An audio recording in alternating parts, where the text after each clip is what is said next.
సముఖానికి నీ సన్నిధికి నడిపించబడిన నీ పిల్లలందరినీ నీ దీవెనలతో నింపండి ప్రభా. వీరి అవసరతలు వీరి అక్రతలు తీర్చండి. నన్ను మరుగు చేసి మీరు మాత్రమే మహిమనుందమని యేసు నామములో అడిగి వేడుకుంటున్నాం మా పరమ తండ్రి, ఆమేన్. ఈ యెషయా గ్రంథం 30వ అధ్యాయం మనం చదివిన 18వ వచనంలో దేవుడు మనుషుని కోసం మాట్లాడుతున్నటువంటి గొప్ప విశేషమైన మాటలు ఇందులో ఉన్నాయి. అది ప్రభు చెప్పిన మాట ఏమనంటే, మీ యందు నేను దయ చూపవలెనని ఆలస్యము చేస్తున్నాడంట, మిమ్మును కరుణించవలెనని ఆయన నిలువబడి ఉన్నాడు. ఆయన న్యాయము తీర్చు దేవుడు, ఆయన కొరకు కనిపెట్టుకున్న వారందరూ ధన్యులు అని వాక్యం చెప్తుంది. ఇందులో 18వ వచనంలో ఉన్నటువంటి 2 లైన్లు ఒకసారి చూద్దాం. మిమ్మును కరుణింపవలెనని ఆయన నిలువబడి ఉన్నాడు అని. యాక్చువల్లీ యెషయా గ్రంథాన్ని మనం చదివినప్పుడు, మనం చదివిన ఈ పారాగ్రాఫ్లో 18వ వచనంలో సహజంగా మనుషుడు తన బాధల్లో తన సమస్యల్లో దేవుణ్ణి వెతుకుతాడు, ఆయన కొరకు ఎదురు చూస్తాడు, తన అవసరతలు తీరుస్తాడేమో, తన బాధల్లో దేవుడు ఏదైనా కృపను కలుగు చేస్తాడేమో అనే ఆశ ఉంటుంది. ఒకటి దేవుని కొరకు మనుషుడే ఎదురు చూస్తాడు. కానీ ఇక్కడ 18వ వచనంలో ఆయనే మానవ జాతి కొరకు ఎదురు చూస్తున్నాడు. స్తోత్రం కలుగును గాక. దేవుడే, మనము దేవుని వెతకడం కాదు, దేవుడే మనుషుని ఏం చేస్తున్నాడు, వెతుకుతున్నాడు. ఆయనే మాట్లాడడానికి ఇష్టపడుతున్నాడు. అందుకనే నేను మీ కొరకు నిలవబడ్డాను, మిమ్మును కరుణింపవలెనని, మీకు దయ చూపాలని నేను మీ కొరకు నిలువబడి ఉన్నాను అన్నాడు ఆయన. ఈ 18వ వచనంలో మనం చదివినప్పుడు చాలా విషయాలు ఉన్నాయి. దయ చూపువాడని చెప్పవచ్చు, లేదా ఆయన కృప చూపువాడని చెప్పవచ్చు, కనిపెట్టుకున్న వారిని ఆయన ధన్యులుగా చేస్తాడన్న సంగతి కూడా మనం గ్రహించవచ్చు. బట్ ఇందులో ఈ రాత్రి పర్టికులర్గా ఒకే ఒక మాట మీతో నేను పంచుకుంటాను. అదేంటంటే నిలబడే దేవుడు. చెప్పండి, ఏ దేవుడు ఆయన? చెప్పండి ఆ మాట అందరి దగ్గరగా. యేసుప్రభు ఏ దేవుడు? నిలబడే దేవుడు. నిలబడడం అంటే ఏంటి? నిలవబడడానికి ఆయన మనుషుడిగా ఆలోచించడం కన్నా మానవ అక్రతలో, మానవ అవసరతలో ఆయన ఎలా నిలుచుండువాడు. ఈ స్వార్థపూరితమైన ప్రపంచంలో ఎవడు కొరకు ఎదురు చూడు, ఎవడు పక్షంగా నిలబడడు కూడా. మీకు అర్థమవ్వాలంటే, ఆయన నిలబడే దేవుడు అనే మాట మీకు అర్థమవ్వాలంటే ఒక విషయాన్ని మీతో చెప్తాను. అదేంటంటే, ఓ తల్లి తన భర్తను కోల్పోయినా ఆమెకు ఒక 2 ఆడబిడ్డలు ఉన్నారు. ఇంకే సంతానం లేదు, 2 ఆడపిల్లలు ఆమెకి. భర్త చనిపోయాడు. భర్త చనిపోయిన తర్వాత ఆమె ఇలాగ అనుకున్నది, నా ఆడబిడ్డలు ఇరువురికి మంచి జీవితాలు ఇవ్వాలి, కష్టమో నష్టమో ఏదో ఒకటి నా తెప్పులు నేను పడతాను, వారికి నేను ఏదో ఒకటి సాకి ఏదో ఒక విధంగా ఒక మంచి లైఫ్ ఇవ్వాలని బాగా చదివించింది. 2 ఆడపిల్లలు కాదని తక్కువ అంచనాలు ఇవ్వకుండా బాగా చదివించింది. వాళ్ళు బాగా చదువుకున్నారు. అమ్మ అక్కడతో ఆగలేదు, జాబ్స్ వచ్చేదాకా ప్రయాసపడింది. మొత్తానికి అమ్మ కష్టం చూసిన 2 ఆడపిల్లలు బాగా చదివారు, ఉద్యోగాలు కూడా గవర్నమెంట్ జాబ్స్ అని సంపాదించుకున్నారు. మొత్తానికి జాబ్స్ వచ్చిన తర్వాత అమ్మ సర్లే ఇక లైఫ్ వీళ్ళు చూసుకుంటారు అనుకోలేదు, కానీ మంచి మంచి సంబంధాలు కూడా తెచ్చి ఆ కట్న కానుకలన్నీ బాగానే సమకూర్చి అన్ని మంచిగా పెళ్లిళ్ళు చేసి ఎవరింటి గారికి పంపింది. 2 బిడ్డల్ని భర్తున్న అంత చేయలేదేమో కానీ వాళ్ళు 2, కానీ ఆమె చాలా ప్రయాసపడింది 2 ఆడబిడ్డలకి మంచి జీవితాలు ఇవ్వాలి అని. సో ఈ 2 బిడ్డల భవిష్యత్తును పట్టించుకుంది, కానీ తన ఆరోగ్యాన్ని ఆ తల్లి పట్టించుకోలేదు. అమ్మ ఆరోగ్యం క్షీణించింది. ఇలాంటి సాయంకాలపు వేళ తన ఇంటి ఆవరణలో పడిపోతే పక్కింటి వాళ్ళు ఎవరో చూచారు, అయ్యో ఈవిడ పడిపోయింది ఏంటండి. అదే ఊర్లో ఉన్న ఓ దగ్గర బంధువుకి కబురు పెట్టారు. పరుగున వచ్చి ఆటోలో హాస్పిటల్లో జాయిన్ చేశాడు. డాక్టర్ గారు చెప్పిన మాట ఏంటంటే, సార్ స్ట్రోక్ వచ్చింది సార్, ఈమెకి సెకండ్ స్ట్రోక్ వచ్చే లోపే మనం ఏదో ఒకటి ట్రీట్మెంట్ స్టార్ట్ చేయాలి. మరి ఏమన్నా జాయిన్ చేయడానికి కావాల్సినటువంటి ఫార్మాలిటీస్ ఉండే కదా సార్, అందులో మీరు ఏమైనా సైన్ చేయగలుగుతారంటే ఆయన అన్నాడు, నాకు దగ్గర చుట్టమేం కాదు కానీ సార్, కొంచెం దూరం చుట్టమే, కానీ మీకు ఇద్దరు కూతుర్లు ఉన్నారు, బాగా చదువుకున్న వాళ్ళు, మంచి జాబ్స్ ఉన్నాయి వాళ్ళకి, నేను వాళ్ళకి కబురు పెడతాను సార్, మీరు ట్రీట్మెంట్ స్టార్ట్ చేయండి.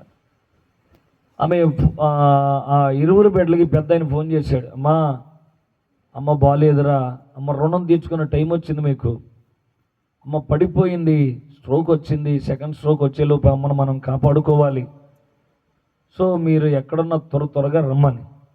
నా మాటలు కొంచెం ఆలోచించండి. ఈ పెద్ద ఆయన ఆ మాట చెప్పాడు. చెప్పి 4 రోజులైనా ఇద్దరు కూతురు రాలా. ఈలోపు ఈ అమ్మ కాలం చేసింది, చనిపోయింది. ఏ జ్వరమో ఏదో చిన్న బలహీనత వస్తే తప్పించుకోవచ్చేమో, కానీ స్ట్రోక్ నుంచి ఎవడ తప్పించుకుంటాడు. అమ్మ ప్రాణాన్ని పోగొట్టుకుంది. 4 రోజుల తర్వాత, చనిపోయిన తర్వాత ఇద్దరు వచ్చారు. అప్పుడు ఇదంతా నేను ఎందుకు చెప్తున్నానంటే, వాళ్ళ పెద్ద ఆయన అడిగాడు. తర్వాత తెలిసింది ఎందుకు వీళ్ళు రాలేదు. అమ్మకి బాగోలేదన్న సంగతి తెలిసినప్పుడు, అమ్మ హాస్పిటల్లో పెట్టామన్న సంగతి తెలిసినప్పుడు కూడా ఎందుకు రాలేదు వీళ్ళు. తర్వాత తెలిసిన విషయం ఏంటంటే, ఇద్దరు కూతుళ్ళు గొంతులు వేసుకున్నారు. ఇప్పుడు ఎవరి ముందు వెళితే వాళ్ళకి చేతికి డబ్బులు అంటుకుంటాయి. ఉన్నారా నా మాటలు? ఇప్పుడు నేను వెళ్ళాననుకో, ఇప్పుడు నా చేతికి ఏమంటుకుంటాయి? డబ్బులు అంటుకుంటాయి అని చిన్నది అక్క మీద తోసి, అక్కేమో చిన్న చెల్లి మీద త్రోసేసి ఎవరి కాళ్ళే డిలే చేశారు, కానీ ఎవరి పక్షంగా నిలబడడానికి ముందుకు రాల. సొంత తల్లి విషయంలో సొంత కూతుర్లే నిలబడలేకపోయారు. మా అమ్మని కాపాడుకోవాలి, మా అమ్మని మేము దక్కించుకోవాలి, ఆమెకు ఆరోగ్యాన్ని కలుగు చేయడానికి హాస్పిటల్ ఎంత ఖర్చు అయినా మేము పెట్టుకుంటామని నిలబడాల్సింది ఎవరు చెప్పండి? ఈ టైంలో నిలబడాల్సింది ఎవరు? బయటోడా? కాదు కదా. నిన్ను సాకి పెద్ద చేసి అన్ని బాగోగులు చూసి నీకు ఒక ఇంటినిచ్చి మంచి జాబ్స్ని సంపాదించుకోవడానికి ఆమె ఎన్నో రెక్కల మొక్కలు చేసుకుని ప్రయాసపడింది. మరి ఇలాంటి క్లిష్టమైన పరిస్థితుల్లో నిలబడాల్సింది కూతుర్లేగా. ఇది అంత ఎందుకు చెప్తున్నానంటే, స్వార్థపూరితమైన ప్రపంచం ఎవడి కొరకు నిలబడ్డు. ఒకవేళ నీకు ఎంత బంధువు అయినా సరే, ఒకవేళ నీ ఇంట్లో అప్పు ఉందనుకో, నీ ఇంటికి పదే అప్పులోడు వచ్చాడు అనుకో, వాడు ఏమంటాడు తెలుసా? ఈ టైంలో నేను వెళ్తే నేను అంటుకోవాలి, నేను అంటుకుంటుంది, నాకు పడతాయి, ఎందుకు వచ్చిందని ఎవడు నిలబడ్డ మన పక్షంగా. ఈ ప్రపంచం స్వార్థంగానే ఆలోచిస్తుంది, కానీ సహాయం చేయడానికి ఎవరు పక్కన నిలబడడానికి ముందుకు రాడు. కానీ ఇలాంటి ప్రపంచం మధ్యలో ఒక మాట ఈ రాత్రి ప్రభు నీతో మాట్లాడుతున్నాడు, నేను నీ కొరకు నిలబడతాను. స్తోత్రం కలుగునుగా. విన్నారా? ఎవరు నిలబడతారంట? ప్రభు నిలబడతానంటున్నాడు నీ కొరకు. ఎవరు నిలబడినా నిలబడకపోయినా, మనుషులు ఎంత బాధ పెట్టినా సరే, సహాయాలు అందకపోయినా సరే, నిరాశ కమ్ముకున్నా సరే, ఆవేదనలో అంతరంగాన్ని తొలుచుచున్నా సరే, నీ కొరకు ఒక ఆయన నిలబడడానికి రెడీగా ఉన్నాడు. ఆయన మనుషుడు కాదు, సాక్షాత్తు సర్వశక్తిమంతుడైన దేవుడు. స్తోత్రం కలుగునుగా. ఆయన నిలబడ్డాడంటే పరిస్థితి చాలా సులభంగా మారిపోద్ది. మనుషుడు నిలబడితే తర్వాత ముక్కిపిండి వసూలు చేస్తాడు ఒకవేళ నిలబడాల్సిన పరిస్థితి వస్తే. కానీ ఆయన నిలబడితే ప్రతిఫలాలు కాదంట. ఆయన చెప్తున్నాడు, నిన్ను కరుణించడానికి నేను నిలబడ్డాను. స్తోత్రం కలుగునుగా. నీకు న్యాయము తీర్చడానికి నిలబడతాడు ఆయన. నీ అవసరతలు తీర్చడానికి నిలబడతాడు. నీ కన్నీరును, నీ దుఃఖాన్ని తీర్చడానికి నిలబడు దేవుడైన. అందరిలాగా వదిలేసి వెళ్ళిపోయేవాడు కాదు, అందరిలాగా నేను పక్కన పెట్టేవాడు కాదు, నీ వైఖరిని చూసి అంచనాలు వేసేవాడు కాదు.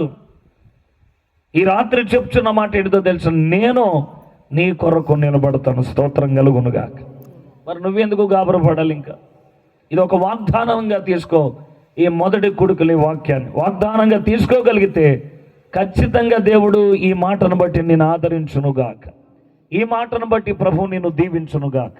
మరలా చెప్తున్నాను, ఆయన నిలబడేవాడే కానీ నిన్ను దాటుకొని వెళ్ళిపోయేవాడు మాత్రం కాదు.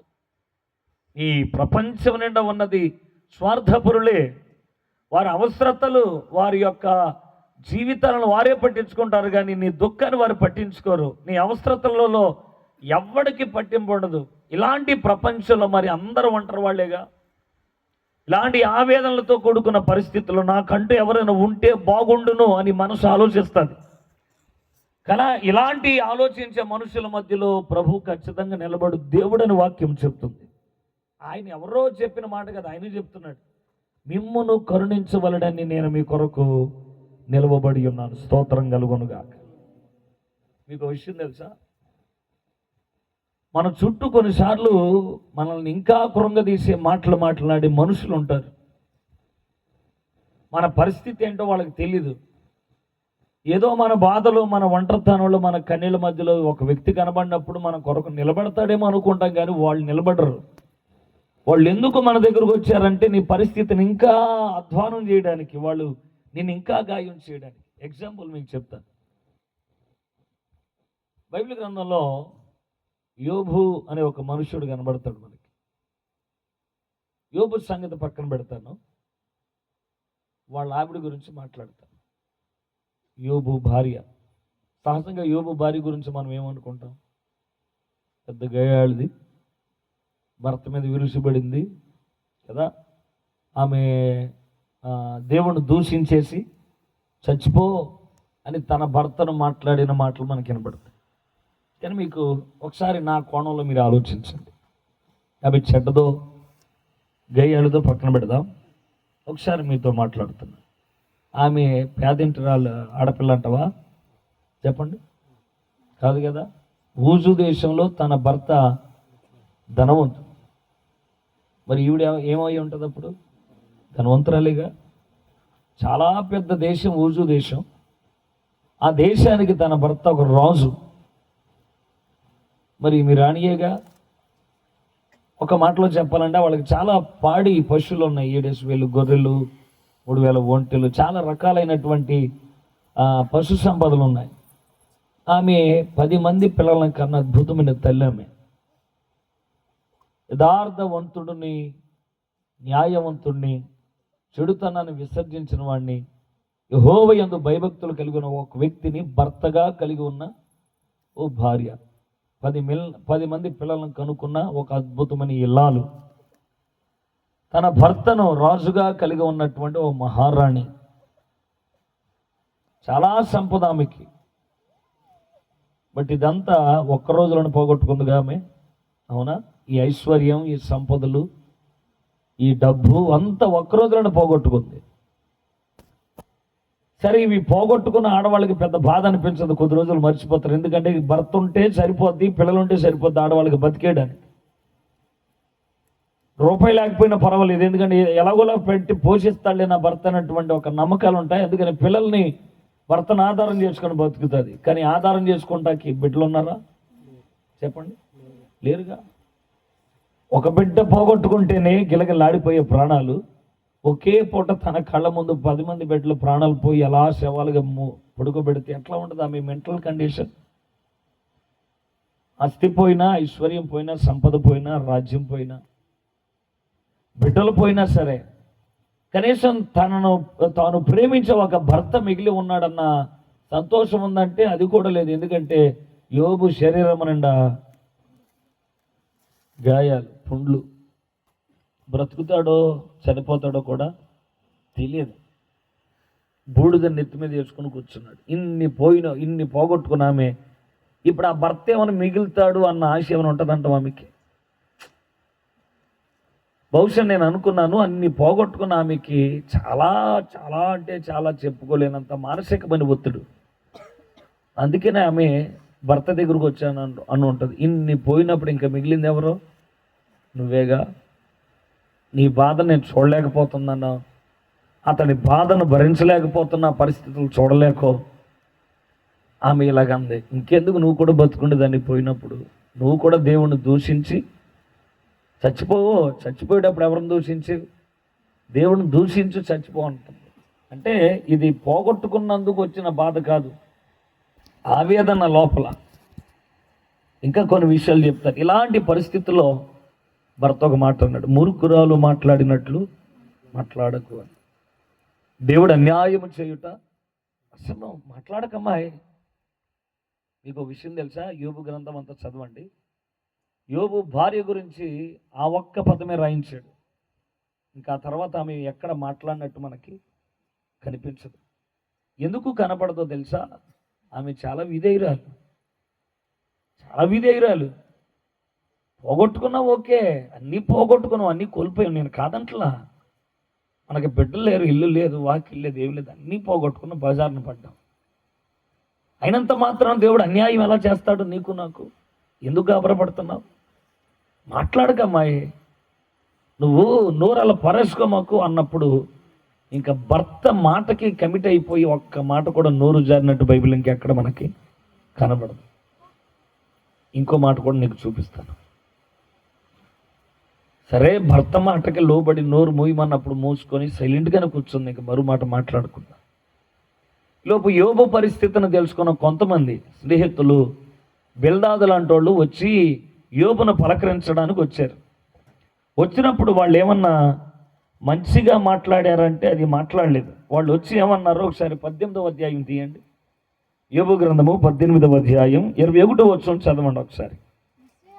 నిశ్చయముగా భక్తిహీనుల నివాసములకు ఇట్టి గతి పట్టును, దేవుని ఎరుగని వారి స్థలము ఇట్టిది అన్నారు.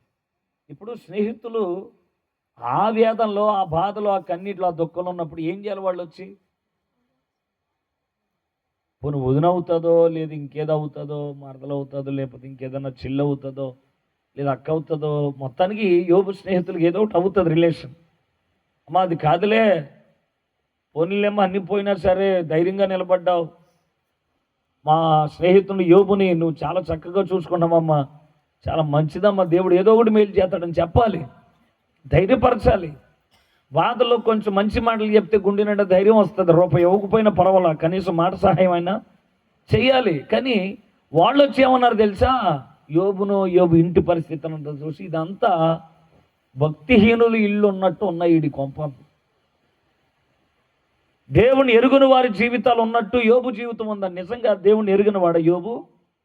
ప్రార్థన చేయనివాడా? ప్రార్థన చేత కదా, బలిపీటలు కట్టడం చేత కదా, దేవుని ప్రేమించడం చేత కదా, యథార్థతను కలిగి ఉన్నవాడు కదా, చెడుతనాన్ని విసర్జించిన వాడే కదా, మరి ఎలా కనగలిగారు వీళ్ళు? ఓ మాట చెప్పనా,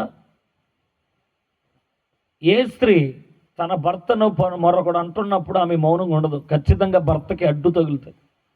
మీరు ఎందుకు అంటున్నారు నా భర్తని? నీకేం తెలుసు మా ఆయన గురించి? భర్త చెడ్డోడో మంచోడో తర్వాత సంగతి, ఖచ్చితంగా అడ్డు తగులుతుంది. మాట్లాడినది ఎవరిని? కానీ ఎంత ఘోరంగా మాట్లాడుతున్నా సరే, మరి భర్త మీద అరిచిన యోబు మరి ఇప్పుడు ఎందుకు అరవట్లేదు అంటే, మాట్లాడొద్దు అన్నాడు కదా. ఆమె ఎంత విధేయత, ఎంత లోబడిన తత్వాలు. పోగొట్టుకున్న ఆ కడుపు, మోసిన గర్భం మళ్ళీ ఖాళీ అయిపోయింది. 10 మంది పిల్లల కంటి కనబడతలా, భర్త బ్రతుకుతాడో లేదో తెలియదు. ఇలాంటి పరిస్థితులలో ఆమె జీవితంలో ఒక వినకూడని ఒక అద్భుతమైన మాట ఆమె విన్నది. ఏంటి ఆ మాట? 19వ అధ్యాయం యోబు గ్రంథం చదవండి ఒకసారి. 19వ అధ్యాయము 23వ వచనం చదవండి. నా మాటలు వ్రాయబడవలనని నేనెంతో కోరుచున్నాను, అవి గ్రంథములో వ్రాయబడవలనని నేనెంతో కోరుచున్నాను, అవి ఇనుప పొగరతో బండ మీద చెక్కబడి శేషముతో నింపబడి నిత్యము నిలువవలెనని నేనెంతో కోరుచున్నాను. 25వ వచనం అందరూ చదువుదాం బిగ్గరగా. అయితే నా విమోచకుడు సజీవుడనియు తరువాత ఆయన భూమి మీద నిలుచునని నేను ఎరుగుదును అన్నాడు. చప్పలు కొడుతూ ప్రభుని స్తుతిద్దాం. హల్లెలూయా. అంటే పోగొట్టుకున్నాను, ఒంటరివాడిని అయిపోయాను, నాకేమి లేదు, కనీసం నన్ను నమ్ముకుని నా భార్య అయిన బ్రతుకుతుంది, దీన్ని ఏదో ఒక అవసరం నేను తీర్చాలి, ఆలోచనలు బహు విధాలుగా ఉండుండొచ్చు యోబు జీవితంలో. నిలబడ్డానికి వచ్చిన స్నేహితులు కూడా గాయపరిచి వంచన చేసి మాట్లాడుతుంటే అతడు అందరి నోళ్ళు మోయించడానికి ఇలా చెప్తున్నాడు. ఏమన్నా తెలుసా? ఒక్కరోజు నా కనులారా ఒక దృశ్యం చూడబోతున్నాను, ఈ భూమి మీద నాకంటూ ఒక వ్యక్తి మిగిలిన్నాడంటే ఆయన నా ప్రభు అయిన యేసుక్రీస్తే. స్తోత్రం కలుగునుగా. ఆయన నా విమోచకుడు, ఆయన సజీవుడు. మీరు నిలిచినా నిలబడకపోయినా, మీరు నాతో ఉన్నా లేకపోయినా, ఆయన భూమి మీద నా కొరకు నిలవబడు దేవుడు. స్తోత్రం కలుగునుగాక. అందుకే కదా యోబు అన్యాయం చేయబడిన వ్యక్త? చెప్పండి. లాస్ అయిపోయిన వ్యక్త కాదు. రెండంతల ఆశీర్వాదాలు మరలా పొందుకున్న వ్యక్తి అతడు. స్తోత్రం కలుగునుగా. ఎట్లా అతడు మరలా రెండంతల దీవెన పోగొట్టుకున్న ఆశీర్వాదాలు ఎలా సంపాదించుకున్నాడు? పోగొట్టుకున్న వాటిలో నుండి అతని స్నేహితుల వల్ల, లేదా ఆ గ్రామస్తులు అతనికి ఏదైనా సహాయాలు చేయడాన్ని బట్టి కాదు. ఎవరు నిలబడి అతని జీవితంలో ఎవరు నిలబడలా. పోనీలేరా, బాగా బతుకున్నాడువేగా, మొన్నటిదాకా మా ఆపత్కారులు మాకు సహాయం చేసావు, ఏదో సహాయాలు పడుతూ వచ్చా, నీ అవసరతలు కూడా మేము తీరుస్తామని ఎవడు ముందుకు రాలా. మీరు యోబు గ్రంథం అంతా చదివితే యోబు అందరికీ దాన ధర్మాలు చేసిన వాడు, అందరు కష్టాల్లో నిలబడిన వాడు, అందరు ఆవేదనలో ఉంటే వెళ్ళి ధైర్యపరిచిన వాడు, ఏదో సొమ్ము సహాయం అన్ని చేసుకొచ్చినాడు. కానీ ₹1 ఎవడు పెట్టినాడు? లేడు. ఎవరు లేకపోయినా సరే మరలా యోబు రెండంతలుగా ఊజు దేశాలు మరలా దీవెనకరంగా ఉండడానికి అతని పక్షంగా నిలవబడింది నేను ప్రకటించుచున్న ప్రభు అయిన యేసు. స్తోత్రం కలుగునుగా. ఈ రాత్రి కూడా నేను అదే చెప్తున్నా. పోగొట్టుకున్న పరిస్థితుల మధ్యలో ఉన్నావా? తెలియని శ్రమ, తెలియని దుఃఖం, కన్నీరు, ఆవేదన, నాతో వీళ్ళు లేరు, వాళ్ళు నాకు సహాయం చేయట్లేదు, నా పక్షంగా ఎవరు ఉండరా అని ఆవేదన చెందాల్సిన అవసరం లేదు. ఈ రాత్రి నిన్ను కరుణించడానికి, దయ చూపించడానికి నా ప్రభుని పక్షంగా నిలవబడు దేవుడు ఖచ్చితంగా నిలబడతాడు.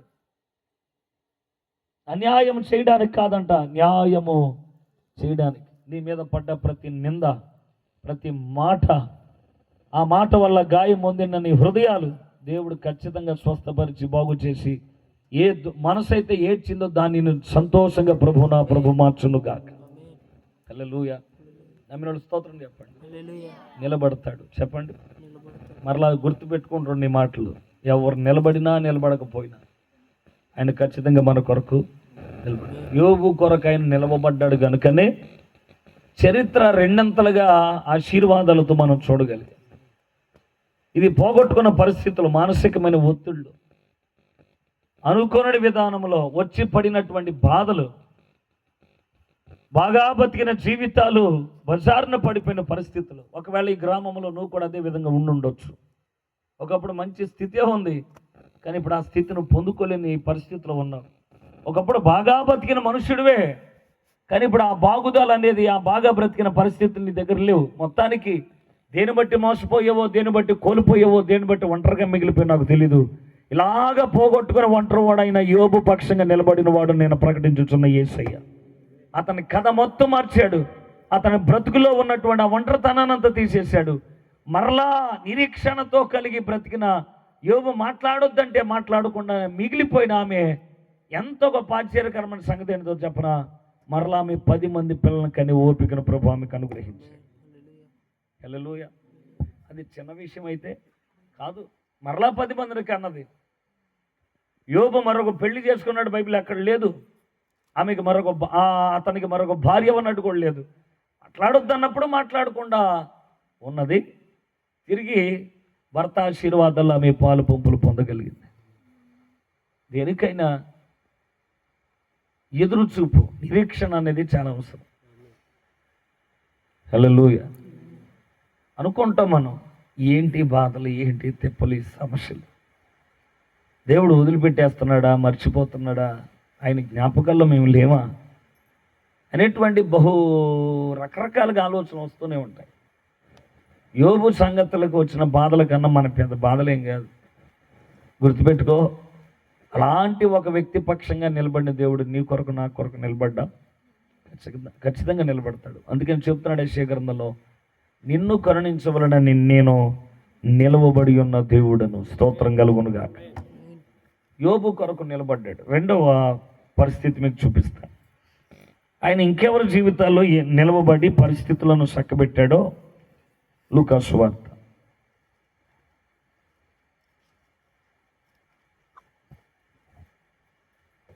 బైబిల్ గ్రంథాలు తెరవండి. Thank you. లూకా సువార్త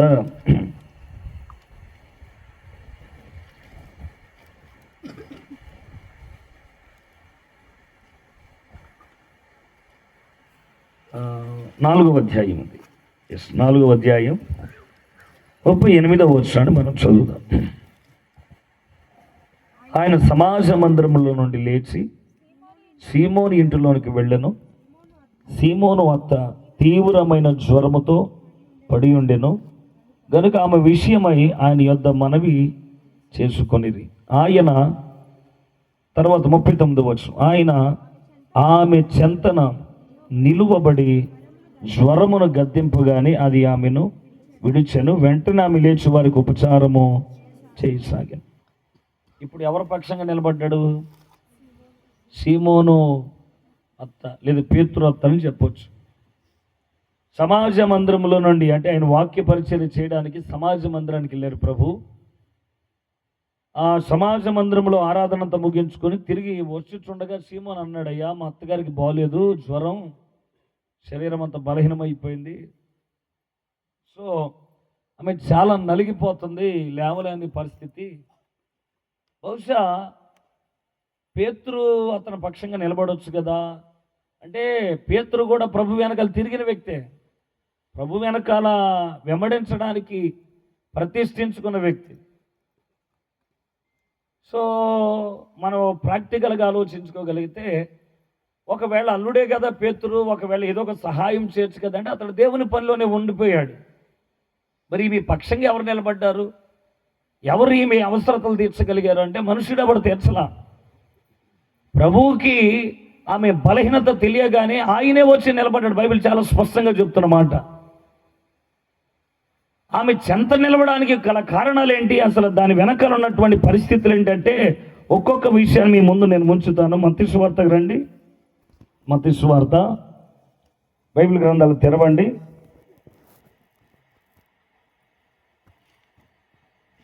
బైబిల్ గ్రంథాలు తెరచి ఒక చిన్న వాక్యాన్ని, అదే పేతురత్త గురించి నేను మీకు ఓ మాట చూపిస్తాను.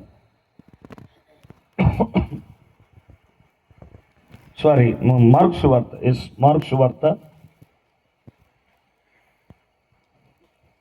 1వ అధ్యాయం 29వ వచనం చదవండి. వెంటనే వారు సమాజ మందిరంలోని వెళ్ళి యాకోబుతోనూ యోహానుతోనూ సీమోను ఆంద్రియను వారి ఇంట ప్రవేశించి, సీమోను అత్త జ్వరముతో పడి ఉండగా వెంటనే వారు ఆమెను గూర్చి ఆయనతో చెప్పిరి. ఆయన ఆమె దగ్గరకు వచ్చి చేయి పట్టి ఆమెను, ఇక్కడేమనుంది, ఆయన వచ్చాడు, చేయి పట్టుకున్నాడు, ఆమెను లేపాడు. మనం చదివిన లోకాసు వార్తలు ఆమె చెంతన ఆయన ఏం చేశాడు, నిలవబడ్డాడని వాక్యం చెబుతుంది. నీ శరీరము పలుసార్లు బలహీన పడుతూనే ఉంటుంది. నీ శరీరం అనేకమైన పర్యాయాలు బలహీనతకు గురి అవుతూనే ఉంటుంది. ఈ శారీరకమైనటువంటి రుగ్మతులలో ఎవరైనా మన పక్షంగా నిలవబడేవారు ఉన్నారంటే ఎవరు లేరు. ఒకవేళ అలాంటి పరిస్థితుల మధ్యలో నువ్వు ఉన్నావేమో. పేతురు అత్తపక్షంగా ఎవరు నిలబడలేదు. ఆమె గురించిన విషయాలు ఆయన చెవిలో పడగానే ఆయనే వచ్చాడు. దేవుడు మానవ అక్రతలలో ఎలా నిలబడతాడో ఒకసారి ఆలోచించు. ఆయన భలే ప్రేమగా పట్టించుకునేటువంటి బలవంతుడైన దేవుడు. శరీరం చిన్న జ్వరాన్ని కూడా భరించలేనప్పుడు ఆ చిన్న బలహీనతను కూడా ఆయన గమనించి న్యాయం చేయగలిగిన దేవుడు. ఆయన దాటి వెళ్ళిపోవడం అనేది, నిర్లక్ష్యపు వైఖరి అనేది ప్రభువులు ఎక్కడ లేదు. ఎందుకంటే శరీరం బలహీనంగా అయిపోయినప్పుడు కొన్నిసార్లు మనుషులుగా అది చాలా విపరీతపు పోకడగా ఉండొచ్చు. అనేకమైన పర్యాయాలు మనము బలహీనత పడుతూనే ఉంటాం. 2020లో నాన్నకి చిన్న బాగా ఇష్యూ అయింది. కరోనా టైంలో చాలా సిక్ అయిపోయారు. అది ఆ బలహీనత స్ట్రోక్ వచ్చేలాగా అయిపోయింది. హాస్పిటల్ అడ్మిట్ చేసి విజయవాడలో హాస్పిటల్ అడ్మిట్ చేసిన తర్వాత చాలా సివియర్ అయిపోయింది. అంటే హాస్పిటల్కి వెళ్ళకముందు మా ఊళ్ళో చాలా సివియర్ అయిపోయింది. చాలా అంటే మనిషి చాలా బక్కగా అయిపోయాడు, స్కెల్టన్ లాగా. వితిన్ 10 డేస్లో ఆయన పూర్తిగా లాగేశాడు. మనిషి ఎముకలు గూడులా కనిపించాడు. ఆయన చాలా ఏడుపు మాకు బాగా. ఆ రోజుల్లో ఈ కరోనా టైమ్స్లో ఎటు బయటికి రావడానికి వీల్లేదు, ఇటు వెళ్ళడానికి వీల్లేదు. ఏ హాస్పిటల్కి వెళ్దామన్నా సరే ముందు పాజిటివ్ అంటారేమో అనేటువంటి ఒక భయాలు. సో ఏమైందంటే నాన్న ఎంత బలహీనంగా ఉంటే ప్రార్థన చేయడానికి సంఘస్థలో అందరూ వచ్చారు. సో మా గ్రామంలోనే ఇంకొక ఆయన ఉన్నాడు, వేరే సంఘ విశ్వాసులు. మోషే గారికి బాగాలేదంటాను పలకరించడానికి వస్తే వాళ్ళు ఏం చేశారంటే చూసి వెళ్ళేటప్పుడు మోషే గారు ఇంకా బతకడు, అటు నుంచి అటు వెళ్ళిపోతాడని చెప్పారు. అంటే మేమేమి ఎంత బాధపడుతుంటే, ఎంత శారీరకమైన నలుగుడు మేము పడుతుంటే వాళ్ళు ఓదార్చాల్సిన పోయి, పైగా ఎవరాళ్ళు దేవుని పిల్లలు, వాక్యాన్ని ఎరుగున్న వాళ్ళు. కొన్నిసార్లు ఇదంతా ఎందుకు జ్ఞాపకం చేస్తున్నానంటే, మనం బాధలేదు, మనం పడుతున్నప్పుడు వాళ్ళు ఇంకా బాధ పెడుతుంటారు. ఎవరు నిలబడతారంటే ఎవరు నిలబడరు, ఏదో నిలబడినట్టు నటిస్తారంతే. ఖచ్చితంగా ఏదో ఒక గాయం మనకు తగులుతూనే ఉంటుంది. అది యోబు అనుభవించిన వాడు, ఇక్కడ పేతురు అత్త కూడా అనుభవించింది. అందుకని ఆయనే ఆమె జీవితాన్ని పట్టించుకున్నాడు. స్తోత్రం కలుగునుగా. హల్లెలూయా. ఆమె పక్షంగా అల్లుడు నిలబడొచ్చు కదా, లేదా కూతురు నిలబడొచ్చు కదా, ఎవరన్నా నిలబడొచ్చు కదా అంటే ఎవరు నిలబడలేదు. అందుకే చెప్తున్నాను, ఈ రాత్రి నీకు అందరూ ఉండొచ్చు, కానీ ఎవరు నీ పక్షంగా లేకపోయి ఉండొచ్చు. నువ్వు చాలా బంధు బలగాలను కలిగి ఉండొచ్చు, కానీ వాళ్ళు ఎవరు ఇప్పుడు నీ పక్షంగా, నీ బాధలో, నీ కన్నిట్లో, నీ దుఃఖంలో, నీ ఆర్థిక పరమైన రుణ బాధలు మరెవ్వడు నీ పక్షంగా నిలబడక నీకు చేతినివ్వడానికి వెనకడుగు వేసారే కానీ ముందు అడుగు వేయలేదేమో. కానీ ఈ రాత్రి నేను ప్రభుపక్షంగా చెప్తున్న మాట ఏంటో తెలుసా? నీ బలహీనతల్లో, నీ శారీరకమైన రుగ్మతలో ఆయన ఖచ్చితంగా ఈ రాత్రి నిలబడడానికి సిద్ధంగా ఉన్నాడు. ఆమెను స్వస్థపరిచిన వాడు నిన్ను కూడా స్వస్థపరుస్తాడు. యోబు అక్రతలను తీర్చిన వాడు, అవసరతలు తీర్చిన వాడు, పోగొట్టుకున్నవి రెండంతలుగా ఇచ్చిన వాడు ఈ రాత్రి ప్రభు నీకు కూడా ఖచ్చితంగా అనుగ్రహించునుగాక. హల్లెలూయా. వాళ్ళు లేరు, వీళ్ళు లేరు అనేటువంటి బాధ మనసుకు రానివ్వకు. ఖచ్చితంగా ఆయన నిలబడతాడు. అందుకే చెప్తున్నాడు, నేను నిలవబడు దేవుడను. ప్రపంచం అంతా నీ గురించి ఆలోచించదేమోగా ఆయన ఆలోచించాడు. నేను మరలా చెప్తున్నాను, మన ఆర్థిక పరమైన పరిస్థితుల్లో నిలబడేవాడు, పోగొట్టుకున్న పరిస్థితుల్లో మన పక్షంగా నిలబడేవాడు. ఇప్పుడు పేతురు అత్త జ్వరంతో బాధపడుతున్నప్పుడు ఆమె పక్షంగా నిలవబడి దేవుడు ఆమెకు స్వస్థత ఇవ్వగా ఆమెయే లేచి మరలా శిష్యులందరికీ ప్రభుకి ఏం చేసింది? పరిచర్య. హల్లెలూయా. ఇదిగో ఈ రాత్రి మరలా దేవుని పక్షంగా నిలవబడక దైవజనుడిగా చెప్తున్నాను, కృంగిపోకు. మరలా రెట్టింపైన పరిచర్య సేవలో చేయడానికి, దైవజనుల యొక్క పరిచర్యలో నువ్వు కూడా నిలబడడానికి, ప్రభు నిన్ను కూడా బలపరచడానికి ఆయన ఈ రాత్రి నిలబడి ఉన్న దేవుడు. ఆయన స్తోత్రంగా కనుక నీరు గారిపోకు, నిరుత్సాహపడకు.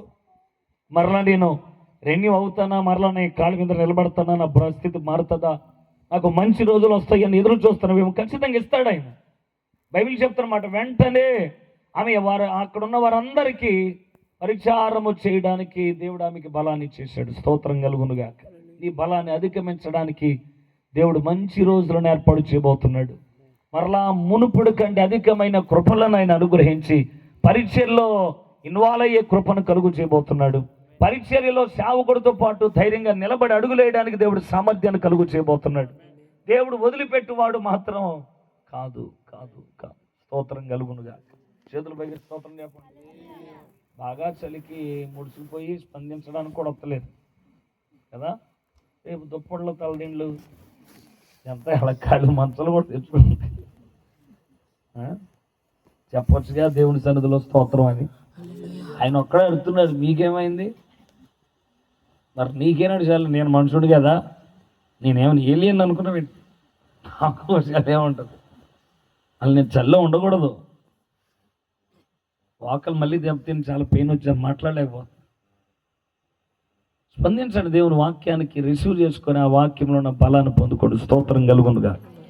హల్లెలూయా. డాక్టర్ దగ్గరికి వెళ్తే అంటాడు, మార్చి దాకా బయటకు రాకు, కొంపల నుంచి అంటున్నాడు. నీకు పోయిన సంవత్సరం చెప్పాను, కోసేసి సర్జరీ చేసేస్తాను. నువ్వు చల్లో తిరుగుతున్నావు, నీ స్టేటస్లు అని చూస్తున్నాను, ఆయన క్రిస్టియనే. నువ్వు మార్చి దాకా ఇంట్లోంచి బయటకు రాకుండా ఉంటే అప్పుడు తగ్గిపోద్ది అంటున్నాడు. ఉడొస్తాడు మార్చి దాకా అంటే అవుతుందా? ఇక్కడ కిరణాన్ని సిలివేసేస్తాడు. ఇవాళ ఒక్కరోజే కుదురుకున్నాడు, మరి లేకపోతే రోజు పోన్లే. నాకు చాలా ప్రేమిస్తారు వీళ్ళు, వదలరు. కాకపోతే ఎట్టా దేవుని పని చాలా పుష్కలంగా ఉంది కదా. ఒక్క పూట కూడా ఖాళీ లేకుండా దేవుడు అలా తిప్పుతూనే ఉన్నాడు, అనారోగ్యాలు, బలహీనతల్లో. ఇది నేను నిలబడడానికి నా సామర్థ్యాలు కాదు. స్తోత్రం కలుగునుగా. వయసు చిన్నదే కానీ బాధల మంది చాలా ఉన్నాయి మనలో. చాలా అంటే శరీరం చాలా బలహీనం.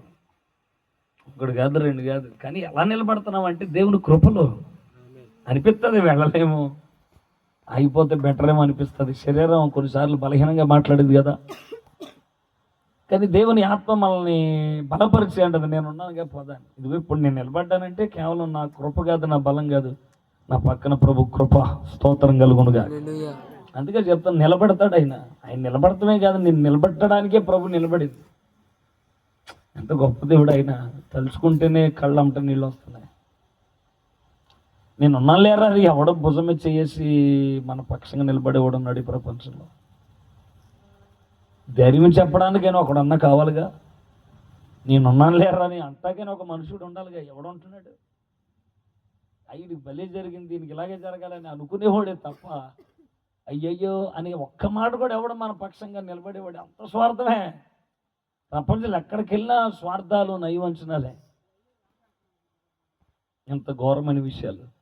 అందుకే చెప్తున్నాను సార్, ఈ ప్రపంచంలో ఎవడు నమ్మదగిన వాడు కాదు, నా ప్రభు ఒక్కడే నమ్మదగిన వాడు. అందరూ వదిలేసుకున్న మనసు లేదు ఆయనకి. నేను నీ కొరకు నిలవబడతా. స్తోత్రం కలుగునుగా. ఈ ప్రపంచం ఎలాంటిదో ఇంకొక వ్యక్తి జీవితంలో మీకు జ్ఞాపకం చేస్తాను.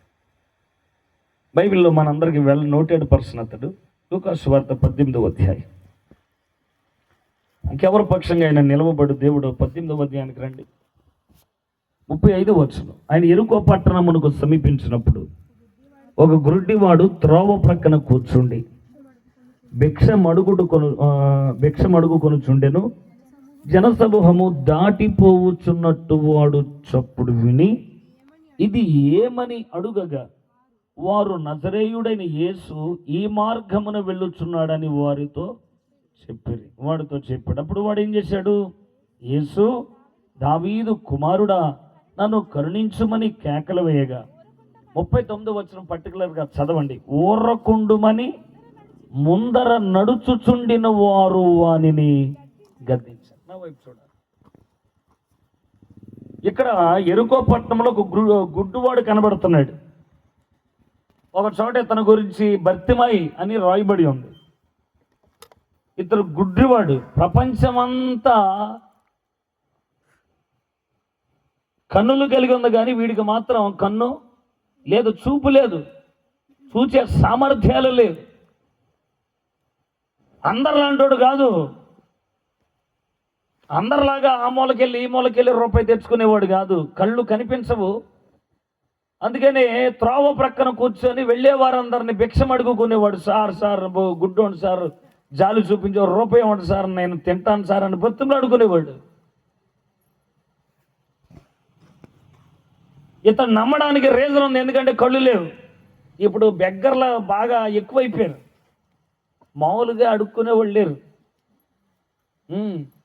అవయవాలు బాగున్నవాడు కూడా అడుక్కుంటామే. ఇప్పుడు ఎంతవరకంటే అవలక్షణాలు ఉండేవాడు, అంటే లోపాలు ఉన్నవాడు, అంగవైకల్యాలు ఉండేవాడు అడుక్కునేవాడు. ఇప్పుడు అలా కాదు. ఇప్పుడు అడుక్కోవడం ఫ్యాషన్ అయిపోయింది. సరే 10 రూపాయలు ఇస్తారా? బస్ స్టాండ్లో కానీ రైల్వే స్టేషన్లో కానీ చాలా బలి అడుగుతారు వాళ్ళు. సరే 10 రూపాయలు ఇస్తారా? మనం వాడికి ఏదో జన్మలో ఒప్పుకున్నట్టు. స్తోత్రం కలుగునుగా. నేను ఒకసారి కైక్లూరులో మీటింగ్ వెళ్తే పాస్టర్ గారు అన్నాడు, సాయంత్రం అయిపోయింది బాబు, అలాగే వెళ్ళి ఇక్కడ భీమవరం మిర్చి బాగుంటుంది సార్, వెళ్ళి తినొద్దామంటే సరే సార్ అని వెళ్ళాం. ఆ మిర్చి బండి దగ్గరికి వెళ్ళి తింటా ఉంటుంటే లోపు ఒక ఆవిడ వచ్చింది. మంచి చీర కట్టింది, హై హీల్స్ వేసింది. అమౌంట్ ఒక 50-45 ఉంటాయి మ్యాక్సిమం. మంచిగా రెడీ అయ్యి పళ్ళు పూలు పెట్టుకొని వచ్చింది. హ్యాండ్ బ్యాగ్ మళ్ళీ మిర్చి బండి దగ్గర అంటుంది, 10 రూపాయలు ఇవ్వండి సార్ నాకు అంట. నేను అనుకున్నాను ఈ బండోడి వెళ్తేనేమో అనుకున్నాను. నేను 10 రూపాయలు ఇవ్వండి అంటే నేను వెళ్తేనేమో అంటే మేము చెప్పాం కదా పురుగులు ఏమని 10 రూపాయలు ఇవ్వమంటే నేను పరిస్థితి పాస్ గారు అన్నాడు, వద్దండి అదేంటన్నా పక్కకి తీసుకొచ్చి అన్నాడు. ఆవిడ అడుక్కుంటుంది. ఇలా కూడా ఫస్ట్ టైం నేను చూద్దాం. మంచిగా రెడీ అయ్యి సర్లే పతాగా అడుగుతుంది పదే వచ్చి. ఇక ఏం చేయాలో తెలియక ఇంకా 10 రూపాయలు కూడా లేదు, 20 రూపాయలు ఉంటే పాస్ గారు చేయి కడుక్కుండా వెళ్ళాడు. పునుగులని తిన్నాక ఇక అడుగుతుంది కదా, ఇంకా నాకేమో మనసు ఒప్పుకోదు. ఇంకా అడిగి చేయి చేసిన తర్వాత ఇవ్వాల్సింది. ఆవిడ అలాగ ఉన్నది సార్. 20 రూపాయలు ఇచ్చాను, 10 రూపాయలు లేక. సరే నేనేం చేశానంటే టీ తాగుదామని అక్కడే ఉన్నాను. ఇంకా ఈ లోపు ఇంకొక ఆయన వచ్చాడు. చిన్న ఎక్సెల్ సూపర్లో ఈ పచ్చగడ్డి మోపు కట్టుకొని వచ్చాడు. ఈవిడ అడుక్కుంటుంది అక్కడ. పబ్లిక్గా చెప్తే బాగోదు కానీ సన్నాసాన్ని ఇక్కడికి ఎందుకు వచ్చావే అని గట్టిగా అరిచాడు ఆవిడ మీద. హ్యాండ్ బ్యాగ్ ఇచ్చుకొని నీకెందుకు వస్తుంది బాధ అని ఆయన మీద కూడా కేకలేసి అటు జరిగింది. ఈలోపు ఈయన కేకలేసిన తర్వాత మరి తెలిసిన వ్యక్తితో నాకు తెలియదు కానీ ఆమె నడుచుకుంటూ బస్ స్టాండ్ వైపు వెళ్ళిపోయాను. ఆయన అన్నాడు, ఏం పోయగలం సార్ ఈవిడికి అడుక్కుంటానికి, 7 ఎకరాల పొలం ఉంది, 3 స్టేర్లు బిల్డింగ్ ఉంది ఆకివీడులో. ఎన్ని ఎకరాలంట? నేను అన్నాను ఇదేంటి సార్ అంటే ఆయన అన్నాడు, అడుక్కునే జబ్బు ఉంటే అంతే బాబు, మనం వాళ్ళని ఏం చేయలేము. అంటే ప్రపంచం ఇలాగుంది ప్రస్తుతానికి. కానీ ఈడు అడుక్కున్నాడంటే కారణం ఉంది. ఎవడీడు? గుడ్డువాడు, బ్రతకడు తెరువు లేదు వీడికి. ఇలాంటి పరిస్థితుల మధ్యలో ఈ వ్యక్తి శబ్దం విన్నాడు. ఎప్పుడు ఎరుకో వైపు అంత జనం వెళ్ళడం అతడు గమనించలేదు. అందుకని చప్పుడు విన్నాడు. ప్రజలందరూ వెళుతున్నారు. శబ్దం వినగానే ఆయన చాలా స్పష్టంగా చెప్తుంది కదా, దాటిపోవు వారి యొక్క శబ్దాలన్నీ వింటున్నాడు. ఎవరో వెళుతున్నారు. మొత్తానికి చాలా మంచి వ్యక్తి అయి ఉండొచ్చు, లేదా పేరు మోసిన వ్యక్తి అయి ఉండొచ్చు, లేదా ఇంకెవరైనా పదవి కలిగిన వ్యక్తి అయి ఉండొచ్చు. ఒక వ్యక్తి గొప్పోడైతే అతని వెనకాల ప్రజలందరూ వెళతారు అని ఏం చేశారంటే ఆ గుడ్డోడు అలాగే తడుపు తెలగ అడిగాడు, సార్ ఎవరు సార్, ఎవరు వెళ్తున్నారు, ఎంతమంది వెళ్తున్నారంటే ఆడెవడో చెప్పాడు, సార్ నజరేయుడైన యేసు ఈ మార్గమున వెళుచున్నాడు. స్తోత్రం చెప్దామా? ఎవరు వెళ్తున్నారు? నజరేయుడైన యేసు ఈ మార్గము కూడా వెళ్తున్నాడు అని చెప్పగానే మరి ఎప్పటి నుంచి విన్నాడో ఎలా విన్నాడో నాకు తెలియదు కానీ వాడు ఇలాగ అన్నాడు, యేసు దావీదు కుమారుడా నన్ను కరుణించు, బాబాబు రూపాయి అని అనుకునే ఆ అర్థనాదం ఇప్పుడు అది లేదు. ఇప్పుడు తను అడుగుతున్నది ఏంటో తెలుసా? ధనము కాదు, నన్ను నువ్వేం చేయాలి? కరుణించాలి. మనం చదివామే, కరుణించవలనని ఆయన మీ కొరకు నిలవబడి ఉన్నాడు అని బైబిల్ చెప్తుంది. మిమ్మల్ని కరుణింపవలననే నేను మీ కొరకు నిలబడి ఉన్నాను. ఈ వీడు కూడా అడుగుతున్నాను, నన్ను కరుణించవా అని. వీడి ఆవేదన, వీడి అంతరంగం ఏదో ఒక బాధతో ఉంటుంటే అక్కడ చాలా స్పష్టంగా మంచిగా రాయించాడు లోక. వాడి ముందర నడుచుచుండువారు. చదవండి 39వ వచనంలో. ఎవరంట వాళ్ళు? ముందర నడుచుచుండువారు వాడిని ఏం చేశారంట? గద్దించారు. ఏమని?